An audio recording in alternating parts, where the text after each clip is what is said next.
નમસ્કાર દર્શક મિત્રો, એસડી ન્યૂઝ ગુજરાતી ચેનલ પર આપનું સ્વાગત છે અને હું આપની સાથે વૈશાલી પોબારુ કરીશું નજર આજના સમાચાર પર। અંકલેશ્વરથી વાલિયા ખાતે આવેલ ગણેશ ગાર્ડન સોસાયટીના મકાનમાંથી શિક્ષક દંપતીનું લોહીથી લથબથ હાલતમાં મૃતદેહ મળી આવતા ખળભળાટ મચી જવા પામ્યો છે। ઉચ્ચ પોલીસ અધિકારીઓએ ઘટના સ્થળે પહોંચી તપાસનો ધમધમાટ શરૂ કર્યો છે। વાલિયાની ગણેશ ગાર્ડન સોસાયટીમાં રહેતા શિક્ષક દંપતી જીતેન્દ્રસિંહ બોડાદરા અને તેમની પત્ની લતાબેન બોડાદરાનું તેમના જ મકાનમાંથી લોહીલુહાણ હાલતમાં મૃતદેહ મળી આવ્યો હતો। ગત રોજ આખા દિવસ દરમિયાન મકાન બંધ રહેતા સ્થાનિકોને કંઈક અજુગતું લાગ્યું હતું, આથી તેઓએ પોલીસને જાણ કરી હતી। બનાવની જાણ થતાની સાથે જ વાલિયા પોલીસનો કાફલો સોસાયટીમાં પહોંચ્યો હતો અને મકાનનો દરવાજો તોડી અંદર જોયું હતું તો પતિ અને પત્નીનું લોહીથી લથબથ હાલતમાં મૃતદેહ મળી આવ્યો હતો। મૃતક જીતેન્દ્રસિંહ બોડાદરા વિજયનગર પ્રાથમિક શાળામાં તો તેમના પત્ની લતાબેન બોડાદરા ભિલોડા ગામની પ્રાથમિક શાળામાં શિક્ષિકા તરીકે ફરજ બજાવે છે। ત્યારે તેમના રહસ્યમય સંજોગોમાં મૃતદેહ મળી આવતા અનેક તર્ક વિતર્ક વહેતા થયા છે। આ અંગેની જાણ થતાની સાથે જ ઝઘડિયા એએસપી અજયકુમાર મીણા સહિત ક્રાઇમ બ્રાન્ચ અને સ્પેશિયલ ઓપરેશન ગ્રુપ સહિતની એજન્સીઓના ઉચ્ચ અધિકારીઓ ઘટના સ્થળે પહોંચ્યા હતા અને તપાસનો ધમધમાટ શરૂ કર્યો છે।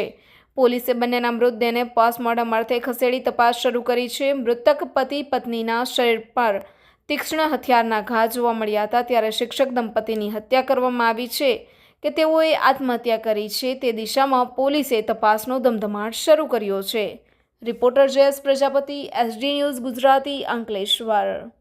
कल शाम को 10 बजे के आसपास हमारे पुलिस स्टेशन में एक सूचना आई कि इस तरह से ये गणेश गार्डन सोसाइटी में दो दंपति हैं, टीचर दंपति, वो गेट नहीं खोल रहे हैं।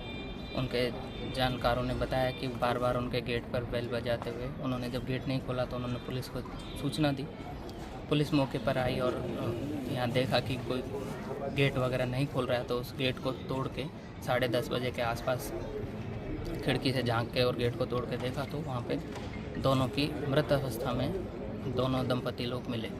उसके बाद में सीन को कॉर्डन किया गया और बाकी एविडेंस के लिए एफएसएल और फिंगरप्रिंट ब्यूरो और डॉग स्क्वाड को जान की गई और सारे एविडेंस अभी इकट्ठे कर लिए गए हैं।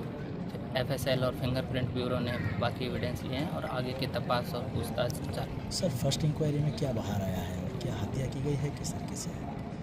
फर्स्ट इंक्वायरी अभी ये तपास का विषय है, परंतु उनके शरीर पर चोट के निशान हैं, तो ऐसा लगता है कि किसी तरह का फाइट के बाद में उनको डेथ हुआ है। सर, कोई डकैती या चोरी का कोई केस? अभी तक इसकी इन्वेस्टिगेशन चल रही है। Okay, thank you sir. Thank you.